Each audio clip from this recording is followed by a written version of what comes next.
four different type of properties that atoms have and how those properties are reflected in the periodic table and how they can be predicted by using the periodic table. Those four properties we're going to look at are going to be atomic radius, first ionization energy, metallicity or metallic character, and electronegativity. So first let's look at atomic radius. Whenever we talk about atoms, we can't really say that they have like a sudden cutoff point where the atom ends. There's no real distinct boundary, and the reason why is because remember these electrons are in these orbitals, so we have like the nucleus and then like say we have a p orbital that we said there are these regions around it where we might say there's like a 90% chance of finding the electrons, but we can't say exactly where it is due to just due to the fact that there is this Heisenberg uncertainty principle that we don't know exactly where the electrons are. And so because of the fact that we can only describe the location of electrons as probabilities, there is no distinct outer boundary or edge of an atom. But nonetheless, it is useful for us as scientists, or for scientists to talk about the overall size of an atom in terms of how much space that it will fill in a compound. So imagine that we have a compound made of two hydrogen atoms. This is a regular hydrogen gas. So we have a hydrogen atom which is bonded to another hydrogen atom here. And so it makes sense to sort of treat them like they're solid spheres, even if they're actually not. And the way we do this is by sort of looking at these two hydrogen atoms, measuring the distance from the middle of one atom to the middle of the other atom, and then sort of dividing that in half. And then what we really do is that we're going to call that distance that is sort of the halfway distance from there to the middle here. We're going to call that distance the atomic radius. And so even though it's not a true radius because there's no true edge to the edge of the atom here, that sort of theoretical sphere that we come up with whenever we act like it's a solid sphere, that radius is called the atomic radius of the atom. It's not an exact radius, but it does allow us to sort of compare the relative sizes of atoms with each other. So there are two factors that are primarily going to determine what the atomic radius of an atom are. The first is the highest energy shell that the atom has electrons in. So if you look at the electron configuration of the atom and you say, hey, what's the highest energy level? This atom has electrons in. That's the highest energy shell. That's going to make a difference in what the atomic radius is. And two is the apparent, or what's called the effective charge of the nucleus. And so the reason why the highest energy shell is going to make a difference is because orbitals that are in higher energy shells extend farther from the nucleus. And so if we were to have, like, let's say we have a nucleus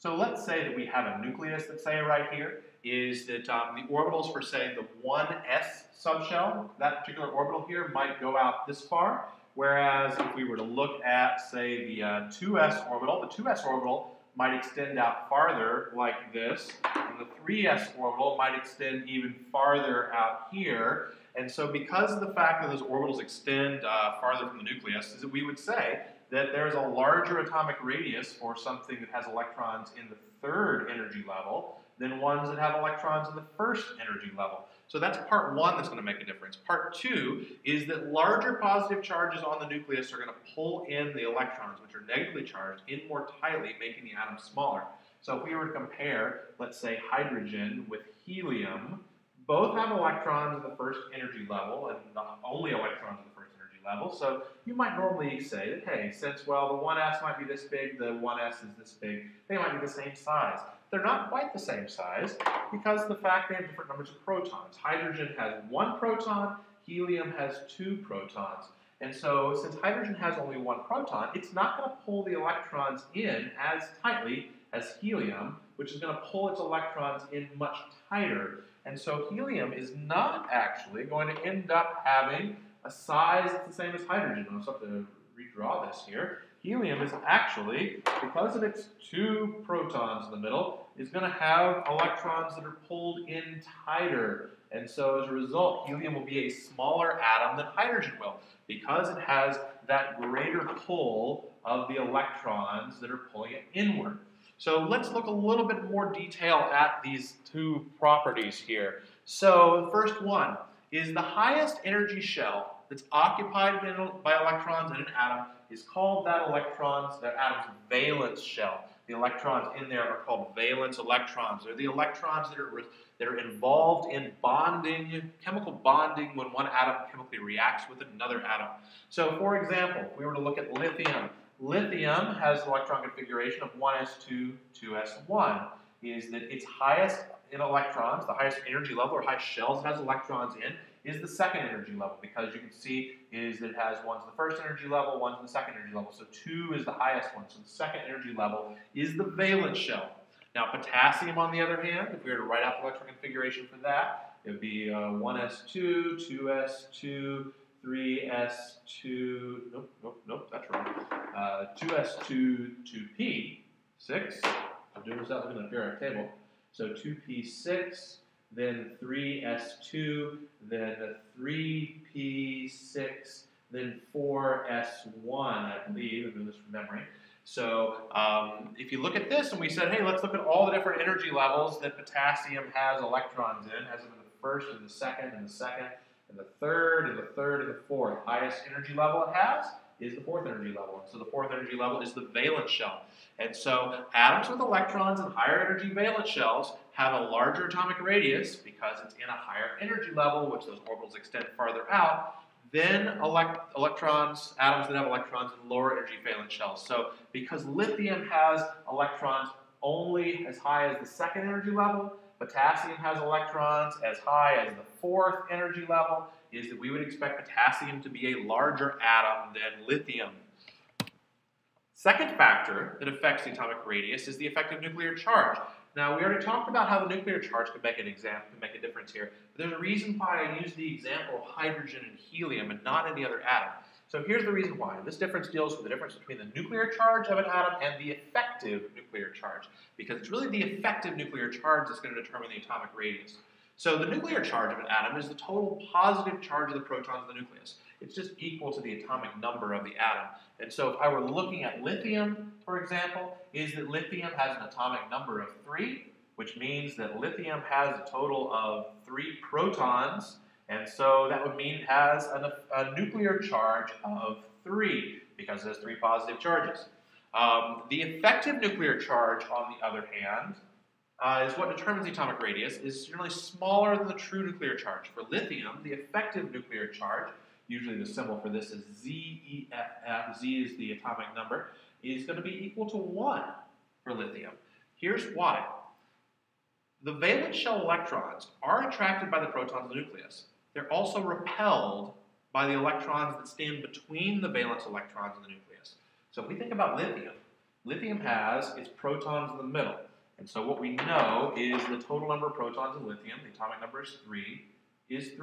So we have 3 positive charges that are in the middle. Now lithium has a total of 3 electrons as well. So those 3 electrons, if we look at lithium's electronic structure, its electron configuration, it's 1s2, 2s1. And so the first 2 electrons are going to be in that first energy level. So it has 1 electron here. The next electron for lithium is going to be in the second energy level. That's in that valence shell. It's out here. Well, what happens is that effectively is that the 2 electrons that are inside, that sit in between the valence shell and the nucleus, sort of cancel out 2 of the 3 protons. And so they do what we'll see later is called screening, or shielding is the term that's used here. These repulsion of the inner shell electrons, called screening or shielding, makes the effect of the nuclear charge smaller, as if there were fewer protons in the nucleus. It sort of, in some sense, cancels them out. Because if you were this outside electron looking inward, what you would see is, for lithium, you would see 3 protons in toward the middle, and you would see 2 electrons. And so that means you see 2 negatives and you see 3 positives. And so if you add those up, you get a total of just +1. And so that +1 is the effective nuclear charge. And so let's look at another example. Let's look at carbon.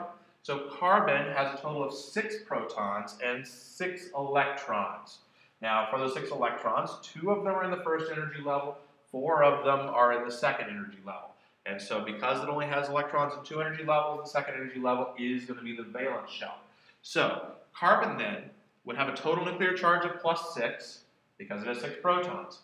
But it has an effective nuclear charge of only +4. The reason why is because how many electrons sit inside of the valence shell? Well, it's those ones in the first energy level. And so how many are there? There are 2. And so that +6, we're adding that to the -2. That's what the valence shell electrons on the outside see. And so if we added +6 plus -2, we get a total of +4. You basically say, hey, how many electrons are in the inner shells versus how many electrons are in the valence shell? And you basically subtract the electrons in the inner shell from the number of protons, and whatever protons are remaining is going to be your effective nuclear charge.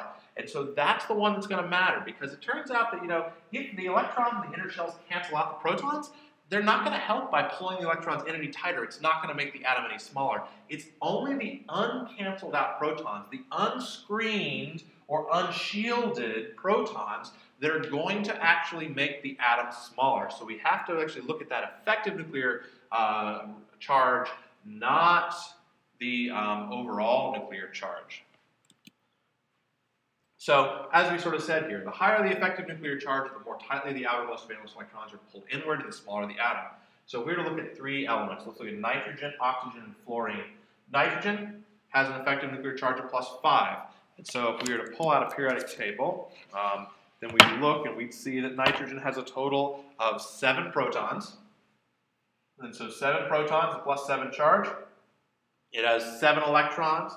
And so if we looked at those electrons, it would be 1s2, 2s2, 2p. For nitrogen, let's see, it would be 1, 2, 3, 2p3. And so if we said, well, what's the valence shell? Valence shell is the highest energy level. So we have a 2 and a 2. That's the highest energy level. So these are in our valence shell right here. The 1s electrons, these are not. And so that means those 1s are inside. They are going to shield some of the protons. How many protons will they shield? They will shield 2. And so since they shield 2, it's like we take the 7, subtract off the 2, and we end up with an effective nuclear charge for nitrogen of 5. And so that would be 5 here. Oxygen doesn't have 3 electrons right here. It doesn't have 7 protons. Oxygen has 8 protons. But it still has 2 electrons in the first energy level. They're in that innermost energy level, and so it's going to shield 2 of those away from the protons. And so since 8 subtracted from 2, or take 2 away from that, is going to have an effective nuclear charge of +6. In fluorine, we do the same thing. You can see it will be an effective nuclear charge of 7. And so we have nitrogen with +5, oxygen with 6, fluorine of 7. So that means there are 5 protons pulling on the outermost electrons, the valence electrons of nitrogen. There's 6 protons pulling on the valence electrons of oxygen, 7 protons pulling on fluorine. So because there are the most protons pulling on the electrons of fluorine, we'd accept fluorine is going to be the tightest pulled in electrons. We'd expect that oxygen aren't going to be pulled in quite as tight as fluorines. And we expect nitrogen to be pulled in the loosest of these 3. And so that means the nitrogen atom, since the electrons are pulled in more loosely, is going to be the largest. Oxygen atom is going to be the next largest. And fluorine is going to be the smallest of these 3 atoms. So if we look at this in terms of the periodic table, these 2 factors reveal themselves when we look at how the radius changes. So we have this picture at the bottom of the periodic table, but shown just by atomic radius. And so let's look by first going down a group. And so remember, groups are our columns in the periodic table. And so we look as we go down a group, we know that every time that you go down one, you have electrons in 1 more energy level. So this is first energy level, second, third, fourth, fifth, 6th, and so on and so forth. And so as you go up an energy level, we said the atom should get larger because the valence shell extends farther and farther from the nucleus.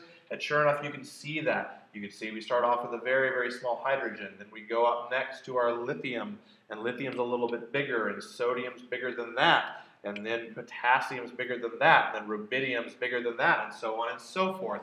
And so you can see that as we go down a group, the valence shell extends farther and the atomic radius gets larger. And that's true for pretty much all of these. It should be all of them in general. You can see it, same thing is true here. It gets larger. Same thing is true here. It gets larger as we go down. Same thing over here in the noble gases. It gets larger. And so that always happens here. So that's trend number one.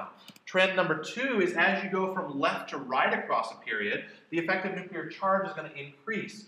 So if we look at, say, period 2 right here, is that lithium is going to have an effective nuclear charge of 1 because there's 3 protons, 2 that are in the first energy level, 2 electrons in the first energy level, shield 2 of those, so only 1 left. The next one over here, beryllium, is going to have an effective nuclear charge of 2 because it has 4 protons, 2 are shielded by the 2 in the electrons in the first energy level. Boron is going to have 3. And then next would be carbon with 4 effective nuclear charge, and 5, 6, 7, and 8. And so you can see that effective nuclear charge gets bigger and bigger and bigger and bigger, which means it's going to pull in the electrons tighter and tighter and tighter and tighter, which is going to mean the radius is going to get smaller and smaller, and so that the size gets smaller. So you can see is that if we go from left to right, the size gets smaller. If you go from right to left, the size gets bigger. And that's true in all of these as we go out here, is that as we go from right to left, this atomic radius gets bigger because we have a smaller effective nuclear charge due to fewer unscreened protons that are pulling on those electrons. So farther left, we don't have very many. We just have maybe an effective nuclear charge of 1 or 2. Over on the right, we have much larger effective nuclear charges, 7 or 8. So we have many, many more positive charges pulling inward here. And so one thing to note here, we haven't really talked about these middle guys right here. You notice, as we go from left to right, they may get slightly smaller as you go from left to right, but not a whole lot. The reason why they don't is because where are we adding electrons here? So let's take a quick look at our d orbital, however. Our d orbitals are sort of down in this middle box that's right here. Is that if you notice as we go from left to right, that they don't get a whole lot larger, maybe slightly larger, but not a whole lot. A little smaller as we go from right to left, we go left to right, they get a little smaller. Right to left, they go a little bit larger, but not a whole lot compared to what the other ones are. The reason why, there's not a whole lot of left to right change inside for your transition metals. This is because when we add new electrons, they're not added to the valence shell. Because if we think about as we add across here, is that these 2 electrons are added to the 4s, but these are added to the 3d. And so if we ask, what's the valence shell? Well, the valence shell is going to be the 4th, because 4 is bigger than 3. And so as we add electrons through here, we're adding them inside the valence shell. Each new proton that we add going across the transition metals is shielded by a new electron in a lower energy level in the 3d. And so as a result, transition metals, there's not a lot of change in the atomic radius. And so that's something to look at there. Our next thing we want to look at, our next property is going to be called ionization energy. We're going to be looking specifically at what's called the first ionization energy. It's the minimum energy required to remove the single most loosely held electron from a neutral atom in the ground state. Okay, so it's the minimum energy required to remove the single most loosely held electron from a neutral atom in the ground state. So an atom with a high ionization energy holds on to its electrons tightly. An atom with a low ionization energy holds on to its electrons loosely. So the bigger the ionization energy, the more difficult it is to remove an electron from an atom. The smaller the ionization energy is, then the easier it is to remove an electron from an atom. Now, if you think about it, is that an atom that has a very, very low ionization energy, it's really easy to remove an electron from it. That would mean it's going to be likely to lose electrons. And if it's likely to lose electrons, we call those cations. Because remember, cations are those positive ions that form in compounds. They easily lose electrons, and so that's what we're going to get here. So that's our first thing here. That's what first ionization energy is. There are 2 factors that affect it, and you should be pretty familiar to it. Number 1 is the effective nuclear charge, same as we did before. And the second one is the energy of the most loosely held electron. Remember we said it's always the energy to remove the most loosely held electron.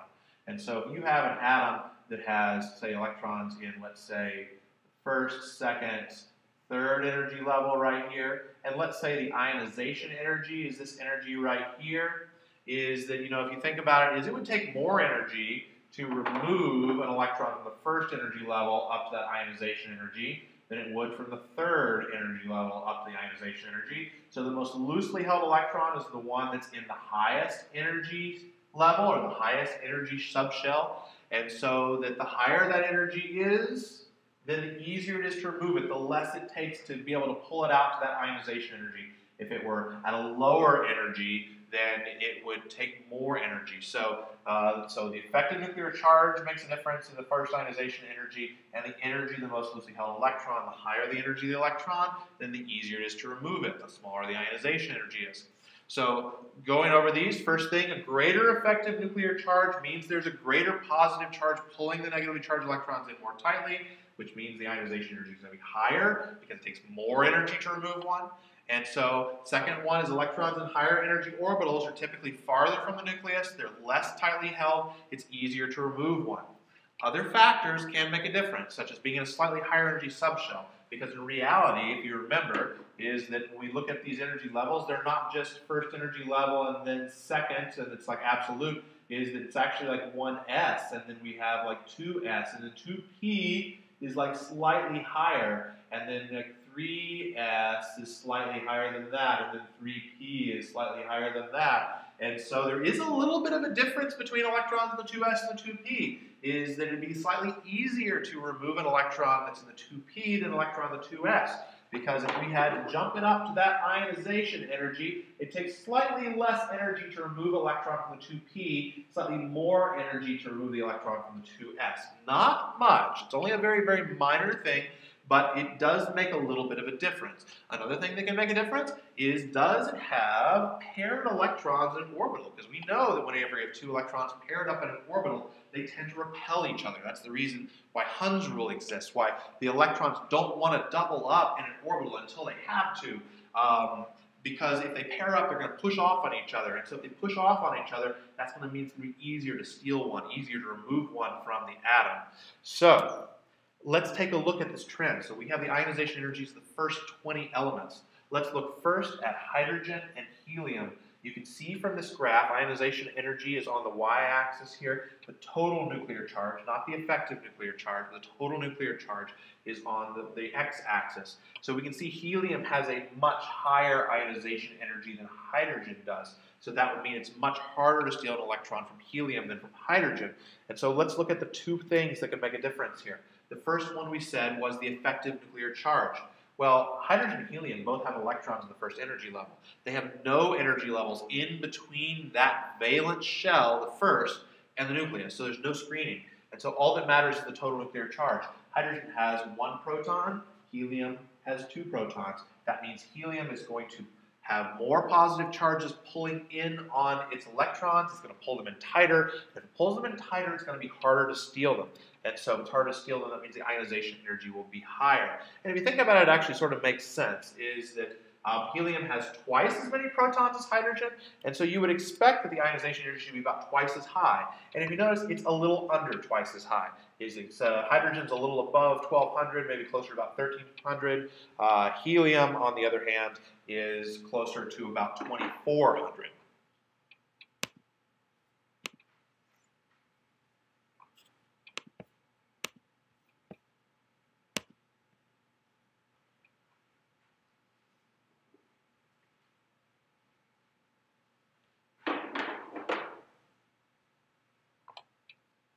So next, let's look at our next pair. Let's compare this time helium with lithium.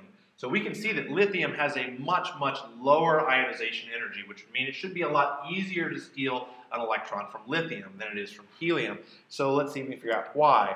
So looking at helium right here, comparing it with lithium, is that there are two factors that are going to play a part here. First thing, helium has electrons that are only in the first energy level.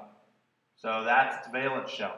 Lithium, on the other hand, has electrons that are in 2 energy levels, first and second. So its valence shell is the second energy level. And so if it's the second energy level, that means that those are at a higher energy.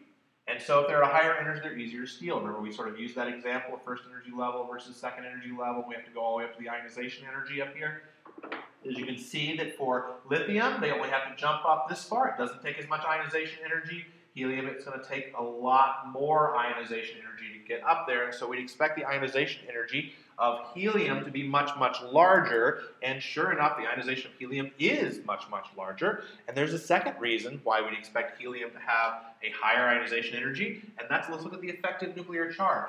The effective nuclear charge of helium, we already said, was 2. The effective nuclear charge of lithium is only going to be 1, because lithium has 3 protons, but it has electrons. It has 2 that are in the first energy level, so it's 1s2 and then 2s1.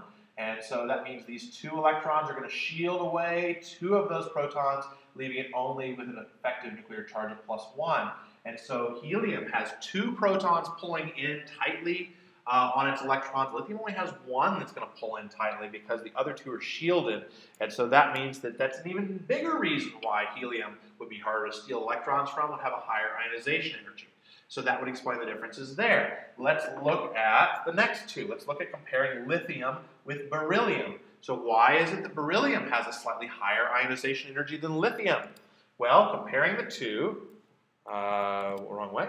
Comparing the 2 here, let's take a look at, I'll erase some of this so we can sort of see what's going on here.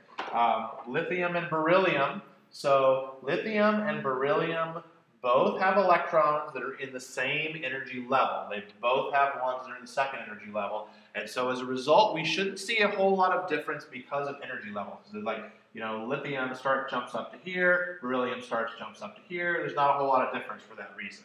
And so it's not about energy level for those 2 because they have the same energy level. What is going to matter, though, is effective nuclear charge. We already said lithium had an effective nuclear charge of 1. Beryllium is going to have an effective nuclear charge of 2 because it has 4 protons. 2 of those protons are shielded by the 2 electrons in the first energy level, giving it a net an effective nuclear charge of 2. And so it has twice as many protons pulling on its electrons. It pulls them in tighter, and so that means that it's going to have a higher ionization energy. It's going to be harder to steal those electrons. And sure enough, we can see beryllium has a higher ionization energy.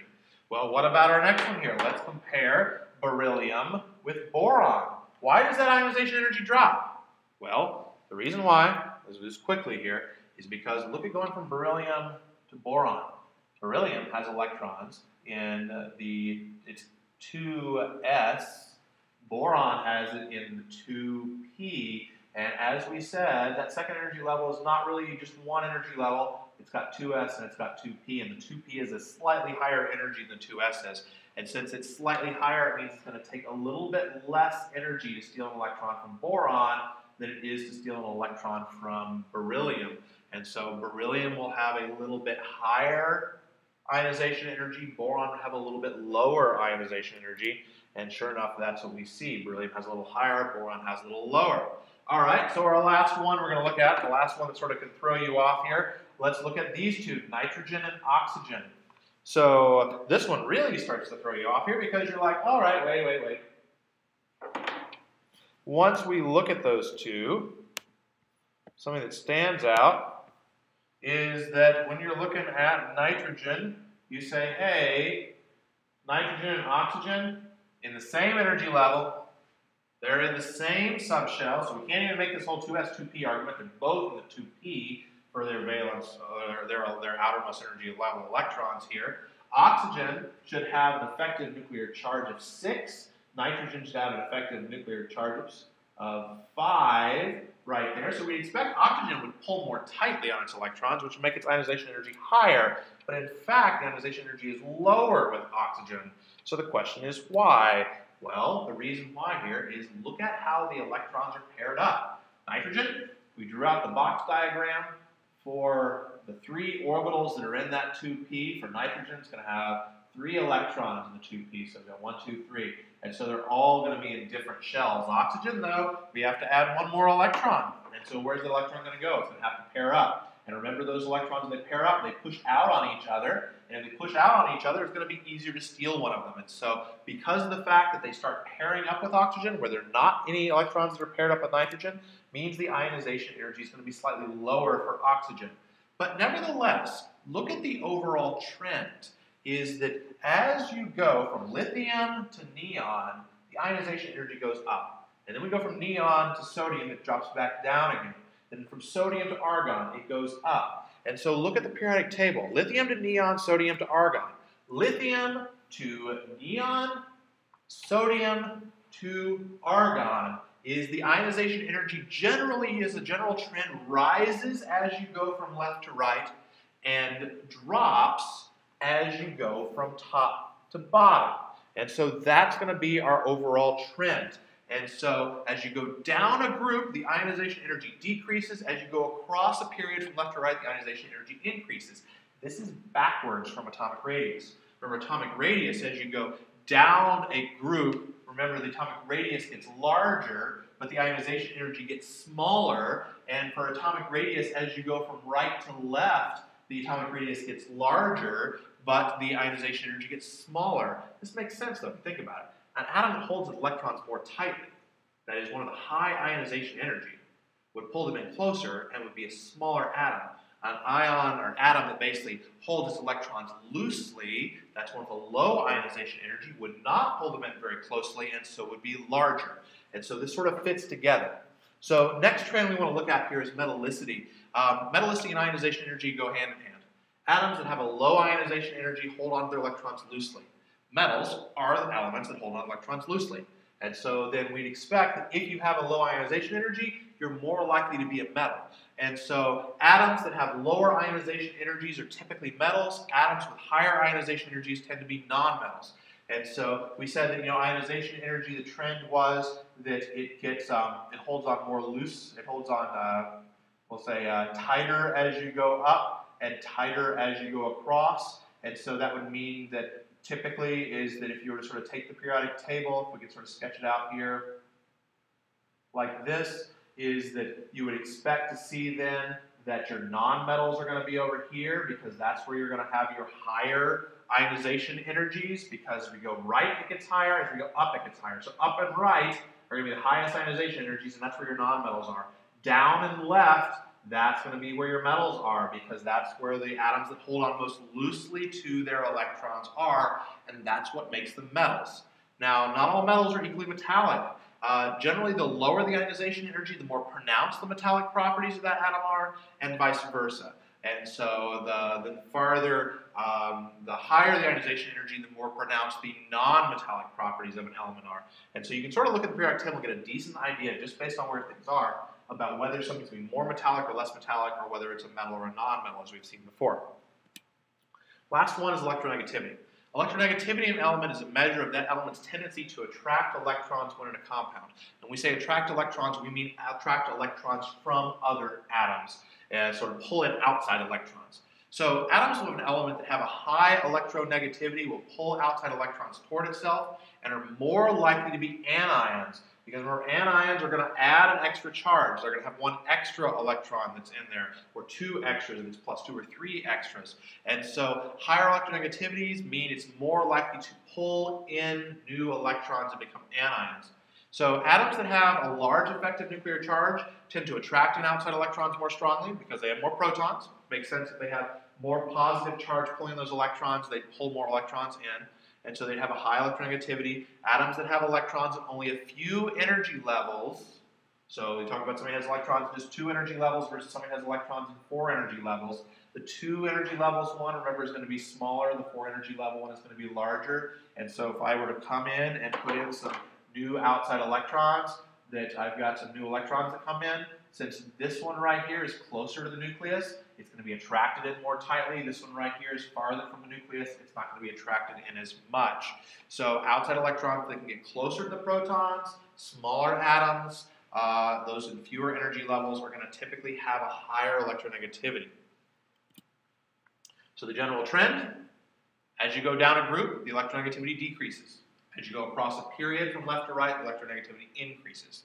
Notice that this trend is the same as for first ionization energy and the opposite for atomic radius. So if we were to look at all these trends together, it look like this. As we go from left to right, the ionization energy increases. As we go from left to right, the electronegativity increases. And so the reason why is because as we go from left to right, the effective nuclear charge increases. We have more positive charges pulling on the electrons. As we have more positive charges pulling on the electrons, it's going to pull them in tighter, making them harder to steal. It's going to pull them in tighter, pulling in outside electrons, making a higher electronegativity. Is that, on the other hand, atomic radius goes the opposite way. That's the one that's down here. Is that as we go from left to right, we have more effective nuclear charge, pulls the electrons in tighter, makes the atom smaller, but as we move from right to left, is that we have fewer positive charges, a smaller effective nuclear charge, pulling things in, so the electrons aren't pulling as tightly, and so the atom is larger. Is that in the same way, if we go from top to bottom, so as we go from top to bottom, the atomic radius gets bigger, because as we go out to higher and higher and higher and higher energy levels, those electrons get farther and farther away from the nucleus, and so the atomic radius gets bigger. And so the opposite thing happens. We talk about electronegativity and we talk about ionization energy. Is that whenever you have atoms that have various electrons in low energy levels, it means it takes more ionization energy to ionize them. Ones that are in higher energy levels, like down here, for its valence electrons, don't take as much energy to be able to remove them. They're already really close to being, or much closer to being ionized to start with. And so ionization energy tends to go up as you get smaller atoms, as you go upward in a period. Electronegativity does the same thing. The atoms get smaller as you go farther up a period, and so that means the outside electrons can get closer to the nucleus, and so they're pulled in more tightly. Last part we had here was this metallicity, this metallic character, is that as you go diagonally down to the left and downward, they become more metallic. As you go up and to the right, they typically become less metallic.